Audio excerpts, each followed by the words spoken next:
मेरी बातें बकवास लगती हैं ना तुम्हें? अब गुस्सा आता है ना तुम्हें मुझ पर? खुद हिस्सा बनाया था तुमने मुझे अपनी जिंदगी का, अब मेरा प्यार बोझ बन गया है ना तुम पर। अगर तुम यही चाहते हो कि मैं तुम्हें परेशान ना करूं, तो एक बार कह क्यों नहीं देते? इरिटेट हो जाते हो ना अब मुझसे? तुम दूर भी नहीं जाने देते मुझे और पास भी नहीं रहने देते।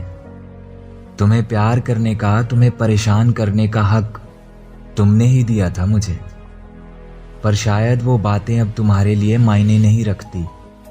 खुद प्रपोज किया था तुमने मुझे, खुद ही मेरे इतना करीब आए थे तुम, पर शायद अब मेरी मोहब्बत तुम्हें मोहब्बत नहीं लगती।